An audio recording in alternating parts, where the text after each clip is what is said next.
welcome to Tracing Your Family Roots. I'm Chuck Mason. With me today is Janelle Blue.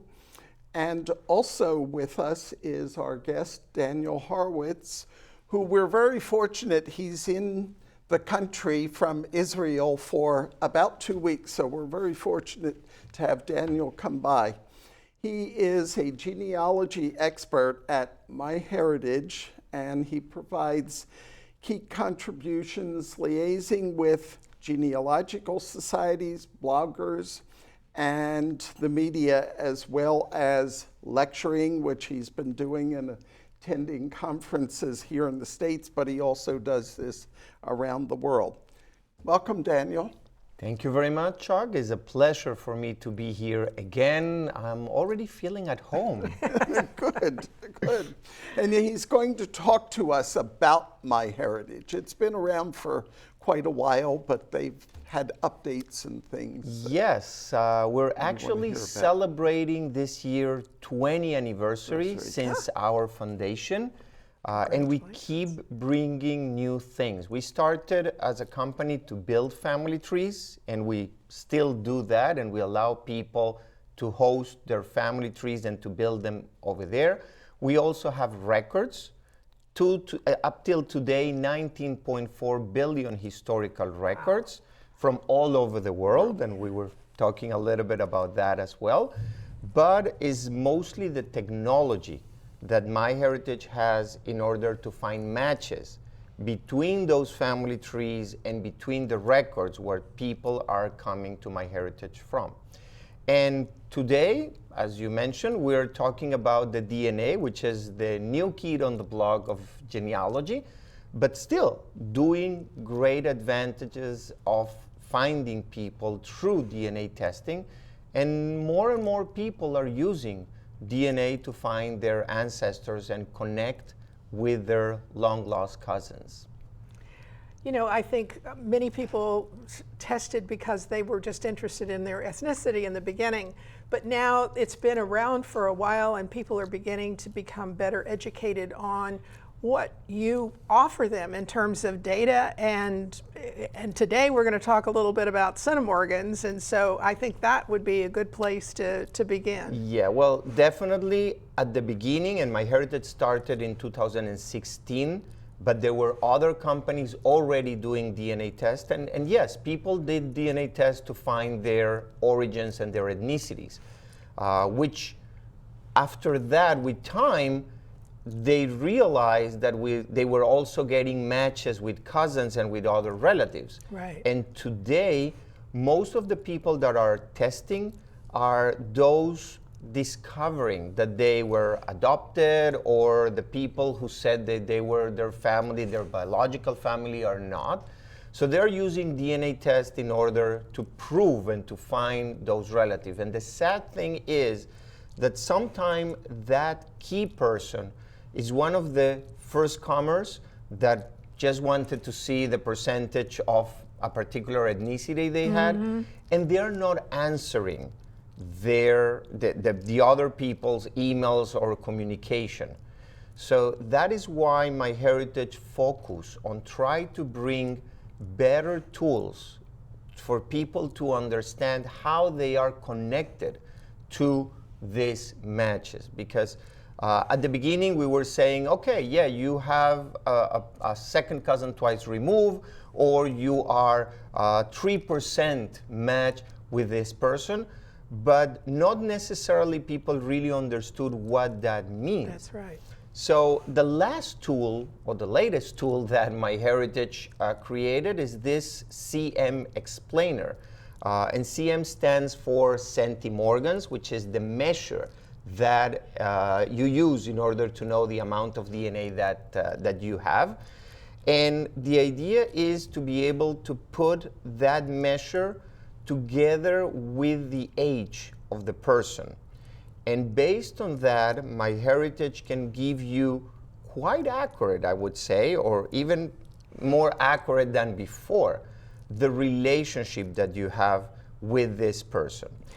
So in the past, there was sort of a drop-down menu of, if you have this many centimorgans, then you might be a step a step relative, you might be a half relative, you might be a father, or you might be an uncle. And so what you're saying is this is refined that to the point where now you can pinpoint it a little better? Yes, we still give you percentages because we still cannot be perfectly on the spot, because things like endogamy, and endogamy, for example, is when you have groups of people marrying each other, and the DNA in the person is more than the DNA expected. So cousins may come in DNA as half brothers and sisters because they have more DNA than what is expected. And this tool will take that into consideration, will take also half relationship, because most of us are the results of two people. And I mean, everybody's results of two people, okay? but not the expected one. So you may have a half relationship with another person. Your connection is only through the mother or through the father. Right. So over there also, the amount of DNA that you share is lower than expected. And MyHeritage will calculate those possibilities and will give you not only the percentages of validation of your relationship, but also the most common ancestor, meaning the person or the couple that gave their DNA to you.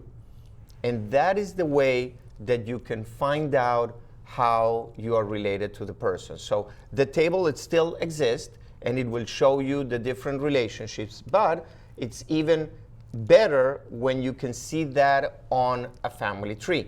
So we will tell you the possibilities of your relationship with the tree, and then it's quite simple, at least for most of the people out there, that can have a family tree built and navigating through that tree to find out the different people that match the organization of the tree, and who is that parent or that grandparent, that great-grandparent, and the cousins. So when you start filling the names, you are understanding better the relationship with that match, and hopefully finding what you're looking for. And refining the tool with the age then helps you figure out what generation, is that right? Yes, Yeah. But not only the age, also, again, the ethnicity and the type of match. But yes, the relationship is not the same if I share, let's say, 3% with somebody my age or somebody younger than me or older than me. Right. So the most common recent ancestor will not be the same one. Okay. And in the case that you have a half relationship, well, things get just a little bit more complicated, more interesting, I would say. And how is it that you're figuring out the people's ages? Well, You know, like in my mother's family, my grandmother had a child 2 years before her oldest daughter and oldest son had children. So there was a big age span there. But you have a tree, right? there is two ways, really. First, whoever is taking a DNA test needs to open an account and tells, when it opens an account, the birth year. Okay. Now, we not necessarily reveal that birth year to everybody. So in my case, for example, it will say Daniel is from the 70s. I was born in 71. No shame on saying that. So I belong to the 70s. Okay. So you do have like parameters that you can take into account. But also when somebody take the test or somebody has another person to test, they can put an estimated date, and whoever tested knows the date that it was, and that is the date that is being registered. And that is how you put the details on it. Okay. Because I mean, we have, in this case, we have 3 different decades that my grandparents are having children. Yeah. Yeah, but the thing is that if those children's tested, whenever you register the test, you should have said the age of the people. Now, People can lie on the date, of course, but the relationship doesn't move so drastically also one decade before or another. We're talking more about generations, and generations can go between 20, 25, 30 years between one and the other. Yeah. Well, one thing I like about your site, and it is that you display the centimorgans. You look at all the chromosomes, so you display that, and you show where those matches are. And I think you've got. Well, yeah, I have a few slides here, and this is all about the centimorgan explainer. But we also apply that to the matches. And then when we give you a DNA match, we will tell you more precise what we think is the relationship, but also the different details. If the person has a family tree over there, if you have common last names, maybe the match comes from that branch. If you have common places. Also, when you triangulate the common matches, if I have a match, like for example, I like to mention always my doppelganger, as I call him, Brian Jensen. If Brian and I also matches my mom, I know for sure that he's coming from my maternal branch. Right. If I have a cousin that the common ancestor is my maternal grandmother, then I will know that that is how we are related. So all those tools are being integrated, again, to make the results easier for people to understand. And there is a lot of calculation and a lot of science behind all this. I don't know all of them. I'm not a scientist. I have heard our scientists trying to explain it to me. I understand a few things. But the way we put it out on the screen and on the world, it is really easy to understand and to follow up with other people. Mm-hmm. Yes, I think that is really important to be able to just visually see something that, okay, a chromosome number 2, I match right there, and I know that my maternal side typically matches on, various chromosomes. I mean, there's something non-scientific about that information.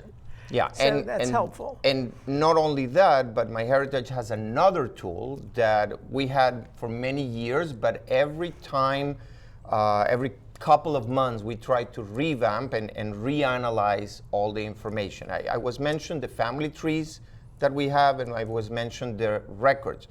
So this tool called the Theory of Family Relativity makes it even easier for people to understand how they are related.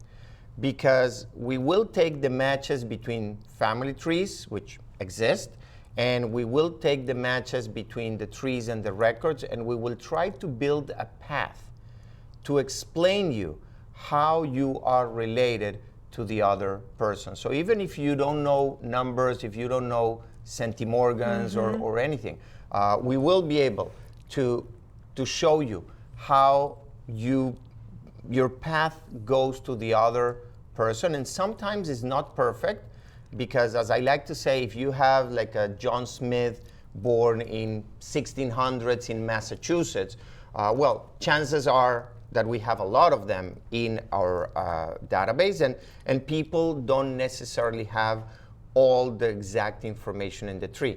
But by having this graphic, I can see at least a theory of how I am related to the other person. The bad news is, and I will have to be honest, not everybody gets a theory of family relativity. So I understand that it can be very disappointing if you don't have one. If you have one, we will let you know on the top of the page that you got one, and we will give you also an email with that information. But if you have one, you can just go over and you can discover how you are related with other people. And what's the reason that some do and some don't? It's, well, the first one, and this is something I always ask people, please, to have a family tree together with your DNA. Some people just test it, throw it to the water, that will not fly. I mean, it will be very hard. Even if you are adopted, and of course, less chances to be able to match you. But it's very important to have even a little tree. And I do know that, especially here in the States, there have been a lot of statistic work done. Not everybody knows their names of their 4 grandparents, much less great-grandparents. But go ahead, go out and ask people, or your relatives, ask the names of your ancestors. Try to build a family tree, even with the little details that you have, and have it together with the DNA. And then there is the records. We all know how difficult it may be to get records sometimes. So we don't have all the records in the world, although we're trying. We just acquired, for example, this company in France, Philae, and we keep doing projects with local archives to try to digitize and to bring more records into the world. So the records also will tell you connections between people. So that is how we calculate the relationship between your DNA. And even if the theory is not wrong, it's not right, I can guarantee you, DNA is not lying. Okay, so if the DNA says that you match somebody, it's because you have a match. Yeah. And I'm so delighted that you acquired that French company, because that suddenly, one day I went on to MyHeritage and I found information that wasn't there before. And so going back over and over periodically and asking the same questions, you might find that something has changed. Yeah, I think that this is one of the rare cases when doing the same thing will bring you different results. Because that database is really growing by the day. Not only in the US, like I said, MyHeritage is a worldwide company. We are offering our services in 42 languages, meaning everybody around the world may be using MyHeritage in their own language and building their trees there. So we also try to keep a balance of the records, sometimes US, sometimes Europe, sometimes Australia. We try to publish from all over the world. I wonder if you, for instance, I went on to my test site for the ethnicity, and I noticed that there were a lot of people from Denmark and Holland, the Netherlands, and I hadn't really noticed that before. Mm-hmm. And I wonder, are there certain countries that tend to test with MyHeritage versus Ancestry or 23andMe? Well, definitely the easiness of selling DNA in your language helps. Other companies are focused on specific countries for whatever reasons they decided.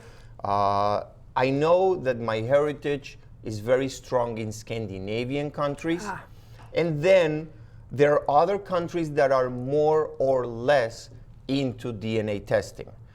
We have a couple of examples of countries that prohibit to offer DNA services.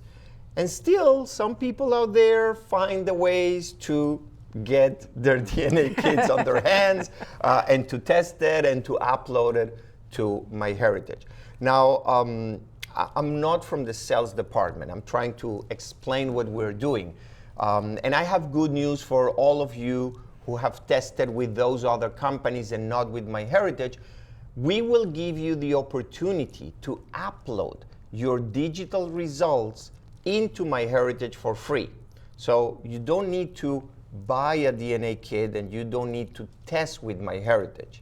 Your DNA is still your DNA no matter which company you tested, and the digital file that you should be able to download from that other company is valid, and it works as any other kit or as a MyHeritage kit without any problem. So you're saying if I tested with Ancestry, I don't have to retest with MyHeritage, I can just download the results from there? That's exactly what I'm saying. And saving money. Yeah, absolutely. And you get all of the benefits? Yes, you can just upload it there. You will get the matches, you will get the ethnicity, you will get the theories, you will get everything. But you have to subscribe. Definitely. Yeah. Yes. It could be a free subscription. For some of the features, we're asking money. Sorry, somebody needs to pay the bills.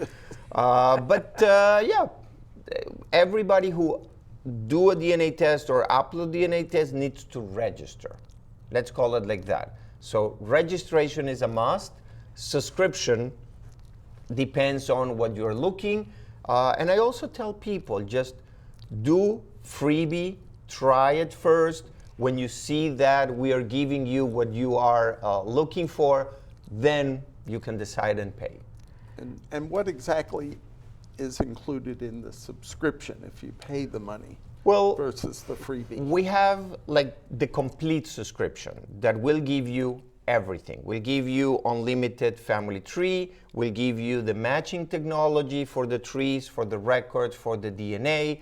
We'll give you the whole analysis of your DNA with the chromosome browser and the centimorgan explainer, the theory of family relativity, everything. Okay. We have, it's not a subscription, but it's a one-time payment for the DNA if you don't care for the records or the family tree. And we also have a subscription that will focus on the tree or in the records if you don't care for the rest of the features. So it's really depending on what you're looking for from the offers that we give, and you pay for what you need. Do you find that people are more willing to put more complete trees? The frustration I have is I get matches and you go to the people's trees, and because the people are living, you get nothing. You know, they have their parents, but they're not listed by name or anything. So definitely there is a concern out there for privacy. MyHeritage automatically privatize living individuals, meaning you will not be able to find me, my wife, my kids, my parents. But whoever is marked as deceased, it's out there with all their full information. Sometimes it's just because people don't know their names and they don't know their ancestors, so they cannot build their family trees. But I can guarantee you, MyHeritage takes privacy very seriously. We have in place security measures for passwords and for data protection and different servers, different measures. And people are starting to understand that if you don't put it up, somebody else will. Like, I never know if my cousin is building a family tree or my second cousin twice removed. And the same goes with the DNA. Again, we take a lot of measures, but your DNA is not your DNA anymore. You're sharing DNA with other people. And say somebody else, a cousin, has put a tree up and they're wrong, and somebody else has the records to prove it. Yes. What is there anything that you do to help the person to correct that? Because I have that with one cousin that has all kinds of things that are wrong. Yeah. I've got the records, I've got copies to prove it. MyHeritage or any other company plays Big Brother. So whatever people want to put out there, it's going to go. We will encourage people that have the right records or the right information to communicate with the other person and say, hey, I see your tree, we have a match, but you have this part wrong. And even though we encourage communication, all the communication is done inside the MyHeritage system, so we will not reveal email addresses from the other people. But at the end of the day, Chuck, is really up to communicating with the other person and finding out how the right information is passed. We have about 2 minutes left. Is there anything that you feel we need to cover that we haven't covered or anything Well, you I want to think talk about? I mean, we could spend hours. That is totally true. And that is mostly what we do at genealogy conferences. And that is why I love to be in person with people. But I think that, thank you very much. We covered all what MyHeritage do, at least with, little dots here and there. What I will like to is to invite everybody to register, to give it a try, please, to build a family tree. And then if you want to have your DNA out there, go ahead, test with MyHeritage, test with other company, and upload to MyHeritage. And MyHeritage also has a very strong education part. We try to teach you how to be a better genealogist and a better MyHeritage users. So go ahead, myheritage.com, explore what we have there for you, and good luck. I think it's very user-friendly. And now that you've made these enhancements, it's even better, because when I go in now and put in the name of a person, all those other people come up too that were part of that family, which takes a lot of the work out of it. Yeah. And you don't have to have quite so many spreadsheets. So, well, that's the benefit of applying good technology to whatever information you are providing or the information that we are finding in the records. Mm-hmm.